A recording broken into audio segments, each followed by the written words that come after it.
இயக்குனர் ஒருத்தர் தான் கேரவன்ல உடை மாத்திக்கிட்டு இருக்கும்போது அத்துமீறல ஈடுபட்டதாக பிரபல நடிகை ஷாலினி பாண்டே புகார் தெரிவிச்சிருக்கிறது சினிமா வட்டாரத்தில் பரபரப்பை ஏற்படுத்தி இருக்கு. தமிழ் தெலுங்குல அறியப்படும் கதாநாயகியா இருக்கிறவங்க தான் ஷாலினி பாண்டே. அர்ஜுன் ரெட்டி அப்படின்ற திரைப்படத்தின் மூலமா இந்திய அளவில் பிரபலம் அடைந்து புகழடைந்த இவங்களுக்கு அதுக்கப்புறம் சரியான வெற்றி படம் கிடைக்கல. தமிழ்ல 100% காதல் மற்றும் நடிகர் ஜீவா கூட கொரில்லா ஆகிய திரைப்படங்களை நடிச்சாங்க. ஆனா அந்த திரைப்படங்களும் கவனிக்கத்தக்க வகையில் வெற்றியை பெறல. தற்போது நடிகர் தனுஷனுடைய நடிப்பு மற்றும் இயக்கத்தில் உருவாகி வந்துட்டு இருக்கக்கூடிய இட்லி கடை திரைப்படத்திலையும் நடிச்சு முடிச்சிருக்காங்க. அந்த திரைப்படத்தை ரொம்ப ஆர்வமா அவங்க எதிர்பார்த்துட்டு இருக்காங்க. தமிழ்ல அண்மையில நெட்ஃபிளிக்ஸ்ல வெளியான டப்பா கார்ட்டல் இணையத்தொடர்ல முக்கியமான கதாபாத்திரத்தில் இவங்க நடிச்சிருந்தாங்க. இந்த நிலையில தான் சமீபத்தில் தான் கொடுத்த ஒரு நேர்காணல்ல ஷாலினி பாண்டே சொன்ன விஷயம் பலரையும் அதிர்ச்சிக்குள்ளாக்கி இருக்கு. என்ன சொல்லியிருக்காங்க அப்படின்னா, நடிக்க வந்த ஆரம்பத்தில் தென்னிந்திய இயக்குனர் ஒருத்தர் தான் உடைமாற்றிக் கொண்டிருந்த போது வேண்டுமென்றே கதவை தட்டாம என் கேரவனுக்குள்ள நுழைஞ்சாரு. உடனடியாக நான் அவரை கண்டிச்சு வெளியே அனுப்புனேன். அப்போ எனக்கு 22 வயது தான். என்ன சொல்றது என்ன பண்றதுன்னு எனக்கு தெரியல.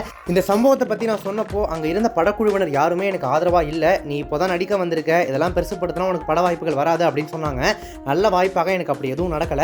கதவை தட்டாம அப்படி அவர் உள்ள வந்தது தவறானது. என்னை தற்காத்துக்குள்ள சில நேரம் கோபமாகவும் நடந்து கொள்ள வேண்டி இருக்கு அப்படின்னு அவங்க ஷாலினி பாண்டே இந்த இன்டர்வியூல தெரிவிச்சிருக்காங்க. தென்னிந்திய இயக்குனர் ஒருத்தர் கேரவன்ல தான் உடை மாற்றும் போது அத்துமீறியதாக ஷாலினி பாண்டே எடுத்து வைத்த இந்த குற்றச்சாட்டு இப்ப பரபரப்பை ஏற்படுத்தி இருக்கு.